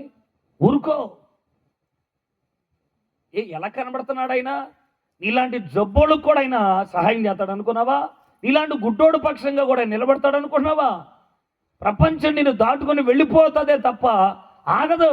అందుకని బైబిల్ చెప్తుంది, ముందర నడుచుచుండు వారు వాడికంటే కాళ్ళున్నాయి, వాళ్ళకంటే కళ్ళున్నాయి, వాళ్ళకంటే చూపు ఉంది, పరిగెత్తే సామర్థ్యాలు ఉన్నాయి, అన్నీ కనబడుతున్నాయి. బట్ వీడేంటి? చూపు లేక బలహీనతతో వెనకబడిపోయాడు. నీకు కూడా అనిపించవచ్చు, నీకంటే ముందు వెళ్ళిపోయే వాళ్ళు ఉండొచ్చు, నువ్వు వెనకబడిపోయి ఉండొచ్చు. ఈ రాత్రి నీకంటే ముందు ప్రజలు పరిగెత్తుతుండొచ్చు, వారికి ఇలాంటి పరుగు నువ్వు కలిగి లేకపోయి ఉండొచ్చు. వాళ్ళు అన్నిటి కొరకు తాపత్రయాలతో ఉంటే నువ్వు కనిపించక, సామర్థ్యాలు లేక, బలం లేక, అయ్యో నాకు కూడా ఏలకలాగా బాగుంటే బాగుండు అని నీలో కూడా బాధ ఉంటే ఉండొచ్చు. ఈ వ్యక్తి కూడా అదే బాధతో అడుగుతూ ఉన్నాడు. మీకేం తెలుసురా నా బాధ? ఎందుకు ఊరుకోమంటున్నారు? నేను మిమ్మల్ని కాదు కదా సహాయం చేయమని అడుగుతుంది, మీ ముందు కాదు కదా నేను చేయించాల్సింది, నేను యేసు వైపు కదా చేయించాల్సి ఉన్నది, మీకెందుకు నొప్పి వస్తుంది? నేను ఇంతకుముందే చెప్పాను, ఈ ప్రపంచం అంతా స్వార్థం. నీ బలహీనత దగ్గర ఆగడానికి మనసు ఎవరికి రాదు. నీ దుఃఖాన్ని తీర్చడానికి ఆగడానికి మనసులు రావు వాళ్ళకి. వాళ్ళు అంటారు నీ బలహీనతను చూసి, జబ్బంత ఉంచుకొని నీకు అంత ఎక్కువ గడుతున్నావేంటి, రాగరా, ఊరకుండు, అరవమాకు. వాడు మనుషులను అడగకపోయిన మనుషులు అరుతున్నారు వాడి మీద. ఈ రాత్రి నీ బలహీనతను బట్టి, లోకువేగా బలహీనత ఉండే ఎవరికైనా, అవునా కదా? ఒకవేళ నీకు ఏదైనా బలహీనత ఉందనుకో, ఖచ్చితంగా వాళ్ళు ఏమంటారు? ఆ బలహీనతను బట్టి తిడతారు సార్, ఖచ్చితంగా. నాకు ఒక కుటుంబం తెలుసు. ఆయన చాలా కష్టపడి 3 బిడ్డలను సాకి పెంచి పెద్ద చేశాడు. చాలా మంచి కుటుంబం. ఆయన లారీ ట్రక్కులు కడుతూ ఉండేవాడు. చాలా మంచి నైపుణ్యమైన పని. కొంచెం ఆయన బాగా సంపాదించాడు, మంచి ఇల్లు కట్టాడు, చాలా కోట్ల ఆస్తి ఉంది. కానీ ఆయనకి కొంచెం కిడ్నీ ప్రాబ్లం వచ్చి డయాలసిస్ జరుగుతా చాలా ఇబ్బంది అయింది. ఆయన ఎప్పుడైతే మంచం మీద పడ్డాడో, నాన్న సంపాదించేటప్పుడు నానంటే భయపడిన కొడుకులు నాన్న మంచం ఎక్కగానే పెత్తనాలు చేయడం ప్రారంభించారు. నోరుమోయ్, నీకేం తెలుసచ్చు బయట ప్రపంచం ఎలాగుందో? బయట ప్రపంచం తెలియకుండానే అంత ఇల్లు కట్టాడా?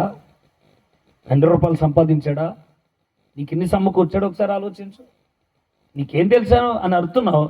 ఏమీ తెలియకుండా నీకన్నీ ఎలా సమకూర్చాడు తండ్రి? ఏమీ తెలియకుండా మీ అమ్మ నేను ఎలా పెంచి పోషించగలిగిన తెలియకుండానేనా? ఈ ప్రపంచం ముందు నువ్వు నిలబడ్డావంటే మీ అమ్మ నేను నిలబెట్టింది, మీ నాన్న నిలబెట్టాడు నిన్ను. నీకేదో టాలెంట్ ఉందని, నీకున్న సామర్థ్యాలు బట్టి నువ్వు నిలబడలా. నిన్ను ప్రపంచం ముందు నిలబెట్టడానికి చిన్నప్పటి నుంచి ఎన్నో మెలకులు నేర్పింది మీ అమ్మ, మీ నాన్న. పక్కన పెడితే ఎలా సార్ వాళ్ళని? ప్రపంచం అంతే. నీ బలహీనత వారు ఆసరా చేసుకుంటారు, నీ జబ్బును వాళ్ళు ఆసరా చేసుకొని మాట్లాడుతూనే ఉంటారు. ఈ గుడ్డని అంటున్నారు, వీడికంటే ముందు పరిగెత్తే వాళ్ళు. ఎందుకని అడుగుతున్నావు? ఊరుకోని. బైబిల్ ఏం చెప్తుందో తెలుసా? వాడు మరీ ఎక్కువగా కేకలేశాడు, స్తోత్రం కలుగునుగా. వాడు మరీ ఎక్కువగా. ప్రార్థన ఎప్పుడు ఆగిపోకూడదు. దేవుని సహాయాలు కోరుకుంటున్నప్పుడు ఆగిపోకూడదు. తిరస్కారాలు వచ్చిన, నింద వేయబడిన పరిస్థితులు ఉన్నా సరే, గద్దించే వాళ్ళున్నా, తిట్టే వాళ్ళున్నా సరే, ఆపే అని అరిచే వాళ్ళున్నా సరే, ప్రార్థన మాత్రం ఆపడానికి వీల్లేదు. సహాయాలు పొందుకునేంత వరకు దేవుని సన్నిధిలో మనం గోజాడుదుముగాక. హల్లెలూయా. ప్రార్థన ఆపేయమంటే ఆగిపోయేది కాదు. ప్రార్థించడం అంటే అర్థం ఏంటంటే సహాయాలు పొందుకునేంత వరకు చేయడమే. విసుగుదల ఎందుకు వస్తుంది ప్రార్థనలో? ప్రజలు తిరస్కరించే వాళ్ళు ఉన్నా సరే, నిరాశపరిచే వాళ్ళు ఉన్నా సరే, నీరుగార్చే మాట్లాడే వాళ్ళు చుట్టూ ఉన్నా సరే, వాడు వాళ్ళ మాటలను తీసుకోలేదు. కానీ సహాయాలను పొందుకోవడానికి సిద్ధ మనసు కలిగిన వాడి కరుణించే దేవుని దగ్గర కేకలేస్తున్నాడు, నీ కృప కావాలి, నన్ను కరుణించు అని. కింద మనం చదివేంగా ముందర నడుచు వాళ్ళు. ప్రపంచం పరిగెత్తుకుని వెళ్ళిపోద్ది, బలహీనుల కోసం ఆగదు, బలహీనుల కొరకు ఆగదు. నీ బలహీనతను వారు ఆసరా చేసుకోండి, ఎవ్వడాగడు. మరి వాళ్ళతో పాటు ప్రభు కూడా వెళ్ళిపోతున్నాడు. ఆయన ఆగాడంటే ఆగాడు. చూద్దాం ఒకసారి 2వ మాట 39 వచ్చిన ఓరకొండమని ముందర నడుచుచుండు వారు వారిని గద్దించిరి, కానీ వాడు మరి ఎక్కువగా దావీదు కుమారుడు నన్ను కరుణింపమని కేకలు వేసాను. అంతటా యేసు నిలిచి వారిని నా యొద్దకు తీసుకురమ్మన్నాడు. గట్టిగా చప్పలు కొడదామా? హల్లెలూయా. ఎవరాగారు? పరిగెత్తే ఈ ప్రపంచంలో ఎవడాగుతాడు సార్ నా కొరకు అనుకుంటున్నావా? నా ప్రభువు ఆగుతాడు. హల్లెలూయా. నీ కేకకి ఆగుతాడు, నీ పిలుపుకు ఆగుతాడు, నీ మనసు మూలుగుతున్న మూలుగు ఆయన ఆపగలుగుతాడు. యథార్థమైన ప్రార్థన తండ్రి సన్నిధికి చేరక పోదు. నమ్మికతో వేసే కేక ఖచ్చితంగా దేవుని ఎదురు నుండి జవాబును తీసుకొస్తాడు. వాడు నిరీక్షణ, వాడు విశ్వాసం చూడు. ఈ ప్రపంచం అంతే స్వార్థమైంది. ఎవడు ఆగడో నా కొరకు తనకు తెలుసు. అందుకని ఎవడు ఆగుతాడో ఆ వ్యక్తిని ఆగమని కేకలేస్తున్నాడు. ఈ రాత్రి మరి నీ ఆలోచన ఏంటి? ఆగనోళ్ళ గురించి ఆలోచిస్తున్నావు కానీ ఆగే వ్యక్తి గురించి ఆలోచించి ప్రార్థన చేయి. రాత్రి నిలబడలేని మనుషుల గురించి ఆలోచించి కృంగిపోకు. ఈ రాత్రి ప్రభువే చెప్తున్నాడు కదా, నీ కొరకు నేను నిలబడతాను. యోబు కొరకు నిలబడ్డాడుగా, పేతురు అత్త కొరకు నిలబడ్డాడుగా, ఇంకెవరి కొరకు నిలబడ్డాడు? ఇప్పుడు ఈ గురుడి వారి కొరకు ఆయన నిలబడ్డాడు. నిలబడి అన్నాడు, నా యొద్దకు అండి తీసుకురండి. ఓ మాట, గంపెడి కండ్లేసుకొని కనుక్కున్న పిల్లలు నీ బాధలో పిలిస్తే పలుకుతారా? చెప్పండమ్మా, పలుకుతారా? నిలబడలేము కొన్నిసార్లు, అవదు కూడా. ఎందుకంటే ఎవరికి ఉండి బిజీ వాళ్ళకి ఉండిపోయాడు. మొన్న అమ్మకి ఆ ఊర్లో మీటింగ్ జరిగింది కదా, కిరణాన్ వాళ్ళ అత్తగారి ఊర్లో. అమ్మకి ఆ టైంలో సర్జరీ జరిగింది మా అమ్మకి. ఇప్పుడు 2 years బ్యాక్ యాక్సిడెంట్ అయితే ఆ రాడ్లు ప్లేట్లు వేసారు కాళ్ళ దగ్గర. అవి తీయడానికి ఆపరేషన్, బాగా నడవలేక బాధపడుతుంది నైట్ ప్రతి రాత్రి అని ఆపరేషన్ చేయించాం. జరిగిన విషయం ఏంటంటే, నేను కొడుకునే కదా, ఎంతసేపు ఉన్నాను మా అమ్మ దగ్గర అంటే 1 గంట అంతే. వెళ్ళేటప్పుడు నేను ఆపరేషన్ థియేటర్లోకి, వచ్చేటప్పుడు ఉన్నాను అంతే. డబ్బు సహాయం చేసామంతే, ఎవరమైనా అంతే. నాకు ఖాళీ లేదు, ఇదిగో 1000 రూపాయలు తీసుకుని వెళ్ళి హాస్పిటల్కి వెళ్ళిపో ఆటో ఎక్కి చెప్తాం తప్ప దగ్గరుండి తీసుకెళ్తాం మనకి అవదు. ఎవరు ఆగరు సార్, సొంత కొడుకులే కాదు. అందుకే చెప్తున్నా, గంపుడు కళ్ళేసుకొని కనుక్కున్న పిల్లలమై ఉన్న మనమే అమ్మా నాన్న కేకేసిన రెండోసారికో మూడోసారికో పలుకుతాం. అవునా? మరి ప్రభు ఎందుకు ఆగాడు? సహాయాలు పొందుకున్న స్నేహితులు కూడా కొన్నిసార్లు మన కొరకు నిలబడరు. నీ ఆపదలో పిలిచినప్పుడు, నీ అక్రతలో పిలిచినప్పుడు, భయాలు పిలిచినప్పుడు ఎవరు నిలబడరు? మరి ఎవరు నిలబడ్డాడు సార్ ఈ పెద్ద ప్రపంచంలో, ఈ పరిగెత్తే ప్రపంచంలో, స్వార్థంగా బ్రతికే ప్రపంచంలో? సహాయం చేయడానికి ముందుకు రాని చేతుల మధ్యలో ఎవరు నిలబడ్డారంటే ప్రభు అన్నాడు ఆగిపోయాడు. అంటే బలహీనుల మొరలు కూడా వింటాడా? ఏమి చేయలేని వాళ్ళ పక్షంగా నిలబడతాడంటే ఈ ప్రపంచం బలవంతుడు పక్షంగా నిలబడదు కానీ బలహీనుడు పక్షంగా నిలబడదు. డబ్బున్నవాడి పక్షంగా నిలబడదు ఈ ప్రపంచం, డబ్బు లేనోడు పక్షంగా నిలబడదు, పేదోడు పక్షంగా నిలబడదు, దళితుడు పక్షంగా నిలబడదు. కానీ నా దేవుడు జాతి వివక్షగా చూపించేవాడు కాదు, గుడ్డోడు కొరకు ఆయన నిలబడిపోయిన గొప్ప దేవుడు. ఆయన స్తోత్రం కలుగునుగా. తను ఆశ్రయించు వారికి ఏ మేలు కొదువుగా చేయడు, కొరతగా చేయడు, లేదు అనడు. అందుకే చెప్పండి, నా యొద్దకు వచ్చి వారిని నేను ఎంత మాత్రము త్రోసివేయను. రండి ప్రయాసపడి భారం మోయిచున్న సమస్త జనులను నా యొద్దకు రమ్మని పిలిచినాడు. మరి నీ కేకకి ఆగకపోతే ఆయన అన్యాయస్తుడు అవుతాడుగా. ఈ ప్రపంచం నీ కొరకు నిలబడకపోయినా ఈ రాత్రి మరలో చెప్తున్నాను, నీ కొరకు, నా కొరకు, మనందరి కొరకు ముచ్చెన్నపల్లిలో బాధపడుతున్న ప్రతి బాధలన్నిట్లో నా ప్రభు నిలవబడు దేవుడై ఉన్నాడు. స్తోత్రం కలుగునుగా. భయపడకు, బాధపడకు. ఈ ప్రపంచం పరిగెత్తుకునేది వెళ్ళిపోయినా సరే ఆగేవాడు ఒకడున్నాడు మన కొరకు. స్తోత్రం కలుగునుగా.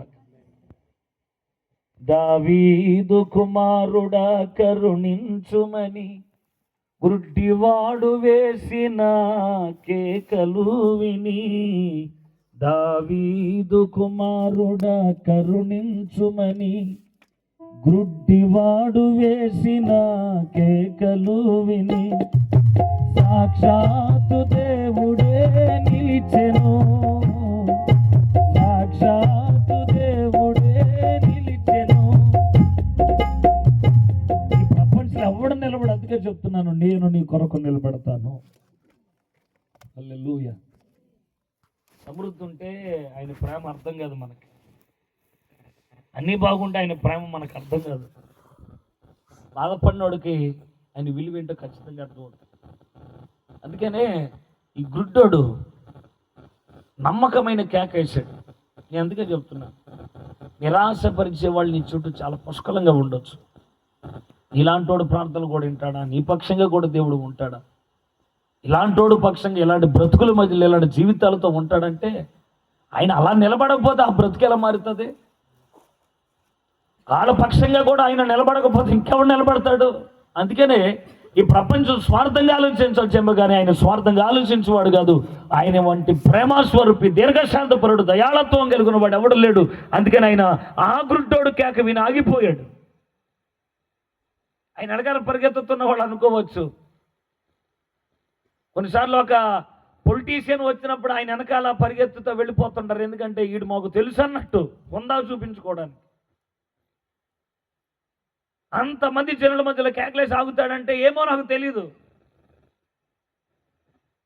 ఓ మాట చెప్తున్నాను, ఇంత పరిగెత్తే ప్రపంచాల మధ్యలో ఆగిపోయేసరికి వీళ్ళకి సన్ అనమాట. ఏంటి, మనం ఎవరినైతే త్రోసేసామో, ఎవరినైతే తృణీకరించామో, ఎవరినైతే వేస్తాను అనుకున్నామో, ఇప్పుడు ఆడికేక ఎలా జవాబు వచ్చింది? ఆయన ఆగినప్పుడు పరిగెత్తే వాళ్ళు కూడా ఆగాల, వద్దన్న వాళ్ళు కూడా ఇప్పుడు నోరు ముయ్యాలా. కంగారు పడితే అట్టా సార్ నీ పక్షంగా నిలబడతాడు. అవమానపరిచిన వారి ముందు నీ తల పైకెత్తుతాడు ఆయన. నాలాంటి వాడు పక్షంగా ఆగుతాడంటే ఆగే చూపించాడు ఆయన. అందరు నోళ్ళు మూయబడ్డాయి. ఎవడైతే నోరు మూసుకోరా ఊరకుండా అని అరిచాడో నా ఎద్దుకు తీసుకురండి నాన్న, కానీ ఇల్లే పరిగెత్తుకుని ఎత్తుకొస్తున్నారు ఇప్పుడు. హల్లెలూయా. నీకు అసలు ఏం కావాలరా? ఎందుకు కేకలేస్తున్నావు అంటే నాకు చూపు ప్రసాదించు, ఇంకెవడి ముందు చేయి చాచను, ఎవడి మీద ఆధారపడను, రోడ్డు పక్కన ఉండను నేను. ఇంకా బతుకంతా మారిపోయింది. ఆ రోజు ప్రభు వాడిని బాగు చేసి స్వస్థపరిచాడు. స్తోత్రం కలుగునుగా. బొచ్చు కర్ర అక్కడే పడేసి వెళ్ళిపోయాడు ఇంటికి. దేవుడు ఏం చేశాడు? మార్చేశాడు. నేను అందుకే చెప్తున్నాను, ఆయన వన్స్ నిలబడ్డాడని నీ పక్కన కథ మొత్తం మారిపోతుంది, చాలా మారిపోద్ది. కాకపోతే మనకేమనిపిస్తుందంటే కొంచెం బాధ ఎక్కువ, మనుషులం కదా, షుగర్లు బీపీలు ఎక్కువ, వెంటనే బీపీ వచ్చేసి దేవుడు ఏంటి అని. దేవుని కృప నీకు ప్రతి పనిలో కనబడద్దమ్మా, ప్రతి పనిలో కనబడద్దు. నువ్వు ఆలోచించట్లా దేవుని కార్యాలు. నేను ఓ మాట అడుగుతాను, చెప్పు. ఇంత చీటికుడు ఉప్పు తెచ్చి నీ నోట్లో పడేసాను అనుకో, మింగుతావా? అలా చూస్తారా? ఉప్పు తెలీదా మీకు? ముచ్చిన పిల్లలకి తెలుసుగా. ఇంత ఉప్పు తెచ్చి పడేసాను అనుకో, మింగుతావా? మింగలేవు. ఇంత కారం తెచ్చి వేసేసినా అది మింగలేవు. పచ్చిగుడ్డు పగలగొట్టి నోట్లు వేసాను అనుకో, ఎగుడు వచ్చేద్దుగా. అవునా కదమ్మా? పచ్చిగుడ్డు మింగలేం, ఉప్పు మింగలేం, కారం మింగలేం. పోనీ ఏమన్నా ఇవన్నీ ఎగుడు పుట్టినాయి కదా, నూనె వేసాను అనుకో, వేరుశనగ నూనె సైట్కి వెళ్ళిపోద్దులే, బాగానే ఉంటుంది అంటే ఇంకా వంత వచ్చేది నీకు. దాని వాసన బాగుండొచ్చేమో కానీ నోట్లోకి వెళ్తే మాత్రం. ఈ 4 పదార్థాలు గుర్తుపెట్టుకో. ఇవన్నీ ఎలా ఉంటాయి? చిరాకే వస్తాయి. కానీ ఇవన్నీ కలిపి ఆమ్లెట్ అయితే చెప్పండి కర్ణనా, ఇవన్నీ కలిపి ఆమ్లెట్ వేసామనుకో, ఇందాక చిరాకు పుట్టింది, ఇప్పుడు వస్తుందా? రాదు. గిన్నెడు అన్నం తింటాం. అవునా కదా? ఏ ఆమ్లెట్లో విడివిడిగా ఉన్న పదార్థాలు విడిగా ఉంటే నీకేమొచ్చింది? కోపం వచ్చింది, బాధ వచ్చింది. ఇదేంటి? కారం ఏంటి, ఉప్పు ఏంటి, నూనె ఏంటి, గుడ్డు అని. మరి అన్నీ కలిపితే నేను అందుకే చెప్తాను, ఇప్పుడు నీకున్న కీడులన్నీ ఒకరోజు మేలుగా మార్చిపోతున్నాయి. అదే చెప్పాడు, సమకూర్చుతున్నాడంట. దేని కొరకు? మేలు కలుగుటకై సమస్తమునైన ఏం చేయవాడు? సమకూరుస్తాడు. బిడ్డలకి ఆకలి అని అనగానే వెంటనే కిచెన్లోకి పరిగెత్తి ఉల్లిపాయ పచ్చిమిరపకాయ అన్ని కోతున్నప్పుడు అక్కడ మా అమ్మ ఏం చేస్తుంది వాడికి అర్థం కాదు. ఆకలి లోపల దంచేస్తుంటుంది. అమ్మ ఏం చేస్తున్నారు అంటే కోతుంది. ఏం కోతం, ఏం చేసేది ఏమో తెలీదు. ఆరాటం ఆపుకొని ఆగితే కాసేపు 10 నిమిషాలకి ఎదుడు కంచంలో పెట్టి తెస్తా. కంగారు పట్టలేక నీకే తెలుసు నీ బిడ్డలకి 10 నిమిషాలు ఆలస్యమైన మంచిదే వండి పెట్టాలని. మరి నీ దేవుడు అలాంటోడు కదా, నీ ప్రభు అలాంటోడు కదా, ఒట్టిగా పంపేస్తాడా? ఎందుకు ఆలస్యం అవుతుందని కంగారు పడుతున్నావు? దేవుడు కృప చూపించట్లేదని ఎందుకు గాబర పడుతున్నావు? కంగారు పడకు. ఖచ్చితంగా ఒకరోజు నీ పక్షంగా నా ప్రభు నిలుచునుగాక.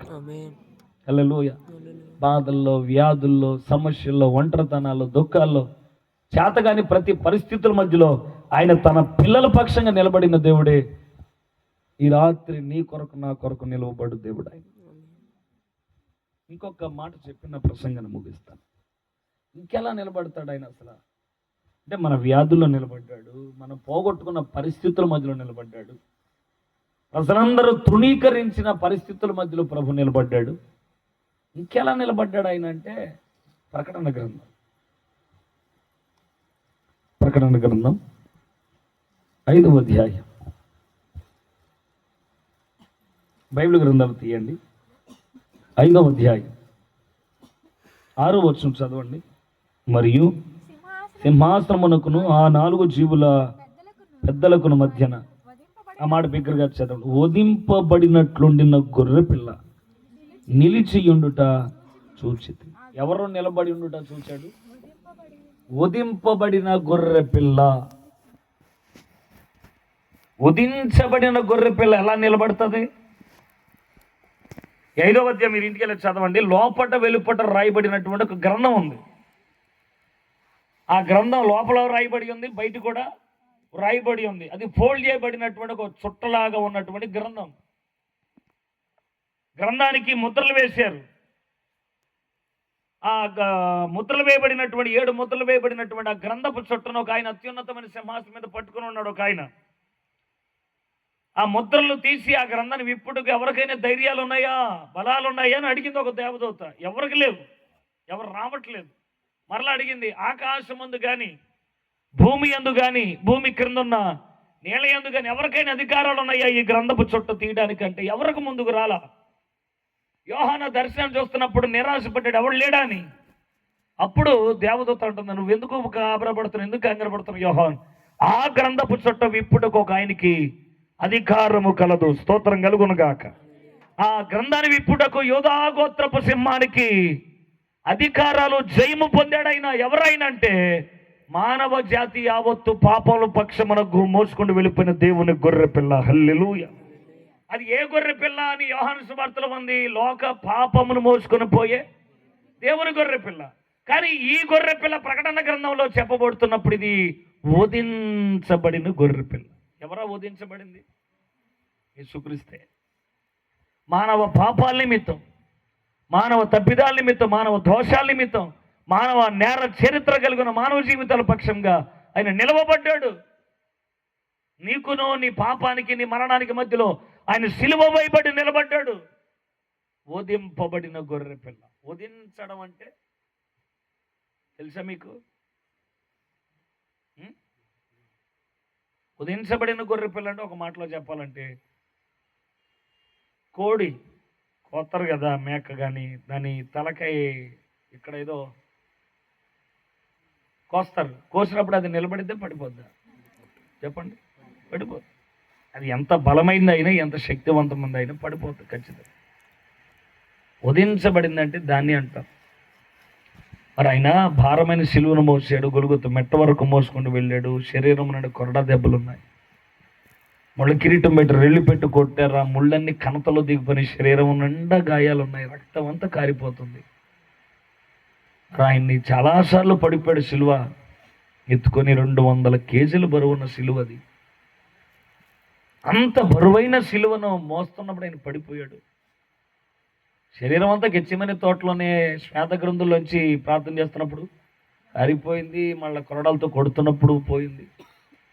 అంత శరీరం అంతా బలహీనమైపోయిన ఈ వ్యక్తి మీద ఇప్పుడు 200 కేజీల బరువు అయిన సిలువను మోసినప్పుడు యెరూషలేము వీధిలో చాలాసార్లు ఆయన పడిపోయాడు. పడిపోయిన ప్రతిసారి ఎవరైనా సహాయం చేశారు ఆయనకి? ఆయన లేచాడు. లేచేదాకా కొడతానే ఉన్నారు. అంత బాధల్లో కూడా మానవ జాతి ఎడుతుండే, నా కోసం మీరు ఎందుకు ఎడుతున్నారు? మీ కొరకు, మీ బిడ్డల కొరకు ఏడవండి. ఎందుకు? యెహెజ్కేలు గ్రంథంలో ఇలాగన్నాడు, దేశాన్ని పాడు చేయకుండా ఉండుటకు, ప్రాకారములను నేను దిట్టపరచుటకు, బ్రద్దలైన సందుల్లో నిలుచుటకు తగిన వాడు నాకు కావాలి ఒకడు. వ్యవస్థలు పాడైపోయాయి, దేశాలు పాడైపోయినాయి, ప్రేమలు కనుమరుగైపోయాయి. ఈ పరిస్థితుల మధ్య నా కొరకు ఎవడ నిలబడేవాడు ఉన్నాడంటే ఎవడ లేడు. ప్రభు నిలబడ్డాడు మానవ జాతి కొరకు. అందుకనే ప్రభు నిలబడేవాడు కానీ దాటుకుని వెళ్ళిపోయేవాడు కాదు. ఆయన నిలబడకపోతే నీకు నాకు ఎక్కడొచ్చేది క్షమాపణ? మనుషుడా, వింటున్నావా? ఆయన ఎలా నిలబడ్డాడు రేపు పొద్దున్న చెప్తాను. కానీ వధించబడిన గొర్రె పిల్ల కానీ మన పక్షంగా ఎలా నిలబడ్డాడు అన్నది రేపు పొద్దున్న కన్క్లూజన్ ఇస్తాను. కానీ ఒక్క మాట జ్ఞాపకం చేసి ముగిస్తున్నాను. గ్రామస్తులారు ఆలకించండి. యేసు ప్రభు వారి గురించి ఇక్కడ ఎందుకు కోటాలు పెట్టామంటే మీకు నిద్ర లేకుండా చేయడం కొరకు కాదు. చాలామంది జీవితాల్లో బాధలు ఉన్నాయి, కన్నీళ్ళు ఉన్నాయి, వ్యాధులు ఉన్నాయి, బలహీనతలు ఉన్నాయి. మీ అందరి జీవితాల పక్షమున నా ప్రభు నిలబడడానికి రాత్రి సభ పెట్టాం. ప్రభు బాగు చేయాలి, ఈ జీవితాల్లో ఉన్నటువంటి అక్రతలు తీర్చాలి, మీ ఆర్థికంగా దేవుడు మిమ్మల్ని స్థిరపరచాలి, బలపరచాలి. నిలబడలేని మనుషుల గురించి ఆలోచించుకో. 2025 సంవత్సరాల క్రితం నీ పక్షమున నా పక్షంగా నిలబడడానికి ప్రభు అయిన యేసుక్రీస్తు శరీరధారికి భూమి మీద జీవించాడు. ఆయన ఏకమైన బాధలు కలిగిన జీవితాల మధ్యలో ఆయన నిలబడ్డాడు. నిలబడిన ప్రతి ఒక్కరి జీవితంలో మేలే జరిగింది, కానీ కీడు ఎవరికి జరగలేదు. ఈ రాత్రైనా నేను నీ కొరకు నిలబడ్డాను అని చెప్పిన ప్రభు పక్షంగా నువ్వు నిలబడయ్యా, నా కొరకు నువ్వు ఉన్నావు అన్నావు కదా. నా పరిస్థితి ఇది, నా బాధ ఇది, నా దుఃఖం ఇది, నా కన్నీరు ఇది అని అడిగితే ఖచ్చితంగా నిలబడతాయి. వెతకాలి, ఆయన దేవుడి సన్నిధిలో ప్రార్థన చేయాలి. మీకు తెలుసా, మగ్దలేని మరియా సుగంధ ద్రవ్యాలన్నీ సిద్ధపరచుకొని సమాధి దగ్గరికి వెళ్ళిపోయింది. వెళ్ళిందా లేదా? సమాధి దగ్గరికి వెళ్ళిపోయింది. ఎప్పుడది? చాలా చీకటి ఉండదు. ఓ మాట నేను అడుగుతాను, మగోళ్ళే వెళ్ళలేరు కదా ఆ టైంలో, ఈమె ఎలా వెళ్ళింది? అంత చీకట్లో ఒక స్త్రీకి సమాధి దగ్గరికి వెళ్ళాలన్నటువంటి భావన ఎలా వండిపిస్తుంది? ఎంత ప్రేమ ఉండాలి ఆమెకి దేవుని మీద. మగవాడు కూడా వెళ్ళలేడే ఆ టయాల్లో, ఎందుకంటే చనిపోయిన వ్యక్తిని సమాధి చేసి వచ్చారు. ఎవడెళ్తాడు అక్కడికి? మనుషులం కదా. అక్కడికి వెళితే ఆమె కంటికి ఒక విచిత్రం కనబడింది. ఏంటిదో సమాధి మీద ఉన్న రాయి అంతా ఎవడో పొర్లించాడు, ఎవడో పక్కకి జరిపిన ఆనవాళ్ళు కనబడి ఎవరో పట్టుకెళ్ళిపోయారంటావా? రాజకీయ పరిణామాలు ఆ ప్రాంతాలు ఎక్కువగా ఉన్నాయి. యేసు శరీరాన్ని ఎవడని పట్టుకెళ్ళిపోయాడు అన్నటువంటి భయాలతో ఆమె అక్కడే నిలవబడి ఏడుస్తూ ఉంది. ఎవరు పట్టుకెళ్ళారంటావు? తోటమల్లి ఏమైనా పట్టుకెళ్ళాడా? ఎవరెత్తుకెళ్ళారు? నా ప్రభు ఎక్కడ, నా ప్రభు ఎక్కడ, నా ప్రభు ఎక్కడ, నా దేవుడు ఎక్కడ? ఎందుకు ఆమె అంత ఆపేక్ష అంటే, ఆమె దయ్యాలతో పట్టి పీడించబడింది. 7 దయ్యాలు ఉన్నాయి ఆమెలో. ఆమె అందమైన ఆడపిల్ల, కానీ ఆమె జీవితంలో 7 దయ్యాలు ఉన్నాయి. దురాత్మలతో పట్టి పీడించబడుతుంది. విడుదల లేక చాలా చోట్ల తిరిగింది, చాలా చోట్లకి వెళ్ళింది, ఎక్కడ నయం కాలేదు. ఎవరు ఆడపిల్ల జీవితాన్ని అడ్డం పెట్టుకొని ఆమె జీవితాన్ని పాడు చేసిన వాళ్ళే ఉన్నారు, కానీ ఆమె జీవితాన్ని ఎవడు బాగు చేయలేదు. మగ్ధలేని మరియ ప్రభు యొద్దకు రాగానే ఆమెలో ఉన్న 7 దయ్యాలు పోగొట్టబడ్డాయి. స్తోత్రం కలుగునుగాక. ఆ రోజు తీర్మానించుకుంది, నా ప్రభు నాకు కావాలి, నా దేవుడు నా బ్రతుకును మార్చినవాడు, దురాత్మ నుండి నాకు విడుదల కలగజేసిన వాడని. ఆ రోజు మొదలుకొని ప్రభు సమాధి చేయబడిన తర్వాత కూడా ఆమెలో ప్రేమ తగ్గలేదు. అందరికి లేని ఆప్యాయతలు ఆమెలో ఎక్కువైపోయి, అందుకని పరిగెత్తుకుని వెళ్ళింది. తీరా అక్కడికి వెళ్ళిన తర్వాత ప్రభు లేడు, అందుకే ఏడుస్తూ ఉంది. ఏడుపు, ఏడ్చి ఏడ్చి ఏడ్చి ఏడ్చి ఎక్కడున్నాడు ఎక్కడున్నాడు? యోహాను సువార్త చదవండి, చివరి వచనం 20వ అధ్యాయం చదవండి ఒకసారి. 20వ అధ్యాయము 13వ వచనం. వారు, అమ్మా ఎందుకు వేచుచున్నావని ఆమెను అడుగగా, దేవదూతలు ఎందుకు ఏడ్చుచున్నావని ఆమెను అడుగగా, ఆమె నా ప్రభుని ఎవరో ఎత్తుకొని పోయి ఆయన ఎక్కడ ఉంచారో నాకు తెలియదని చెప్పాను. ఆమె ఈ మాటలని చెప్పి వెనక తట్టు తిరిగి యేసు నిలిచి ఉండుట చూచెను. గట్టిగా చప్పలు కొడదాం ప్రభువుకి. హల్లెలూయా. వెతుకులాటలో ఎవరి కొరకు ఆమె వెతికేది? ఎవరి కొరకు ఆశ ఉంది? దేవుని కొరకు. ఆశ గల ప్రతి ప్రాణమునైనా తృప్తిపరచువాడు. శత్రులు చంపేసిన, అన్యాయపు తీర్పు మోపి ఆయన్ని శిక్షించినా సరే ఆయన మరణ ముళ్ళును విరిచి ఆమె కొరకు నిలవబడ్డానికి వచ్చిన దేవుడైన స్తోత్రం కలుగునుగా. అందుకే చెప్తున్నాను, ఈ రాత్రి నా ప్రభు నీ కొరకు నిలవబడువాడు. వెతుకు వారందరి పక్షమున, అబ్బా తండ్రి అని మొరపెట్టి కేకలు వేయి వారి పక్షమున ఆయన నిలవబడు దేవుడు. ఎవడు ఆగడేమో కానీ ఆయన ఆగుతాడు, ఎవరు సహాయం చేయరేమో ఆయన సహాయం చేస్తాడు. అందుకని పేతురు అత్త విషయంలో నిలబడిన దేవుడు, యోబు పోగొట్టుకున్న ఆ పరిస్థితుల్లో ప్రభు నిలబడిన దేవుడు.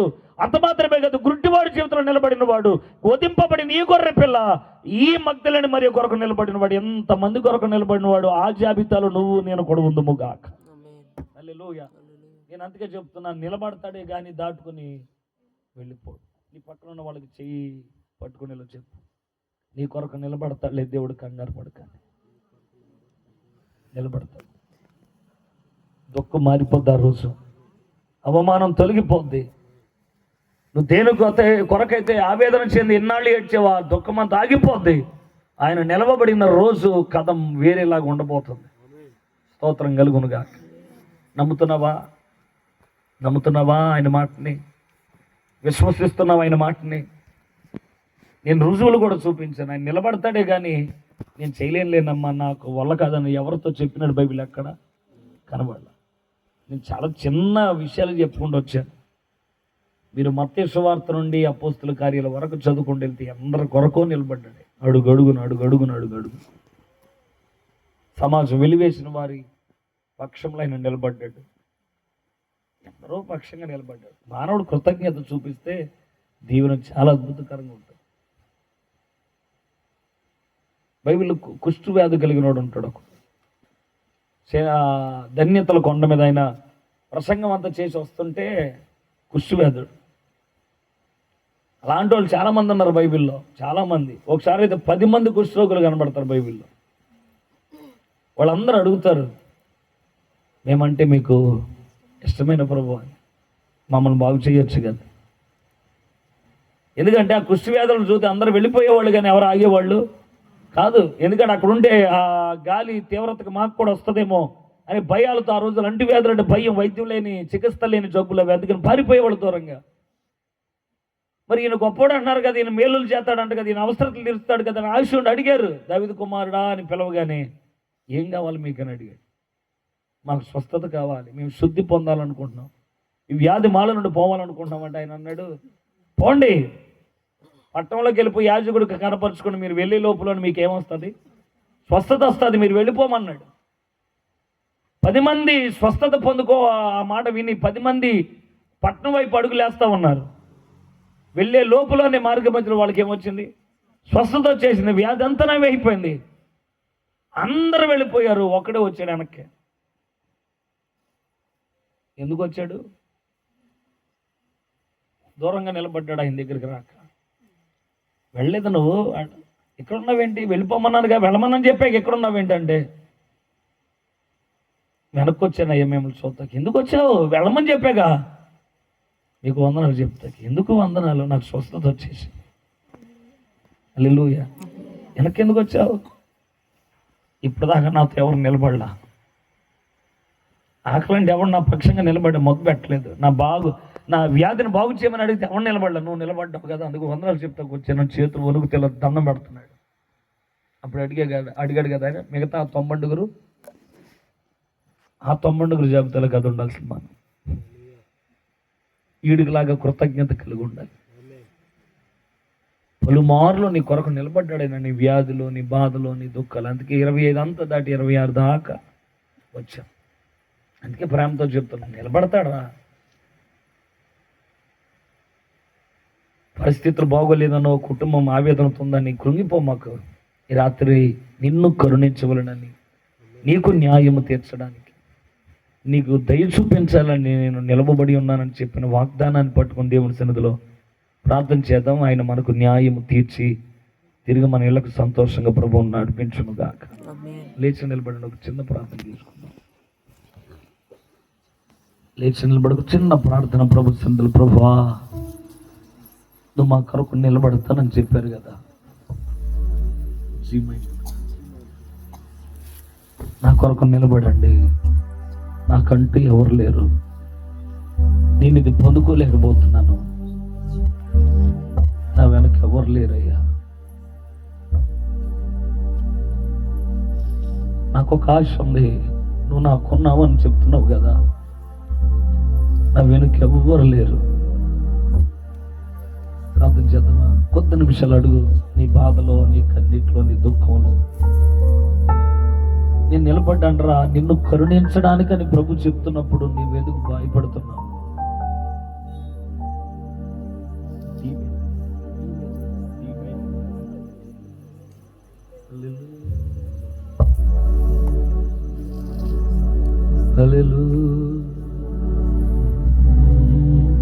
కొద్ది నిమిషాలు ప్రార్థించండి. ఆకాశమందున్న దేవునితో చేతులు పైకెత్తుతాం.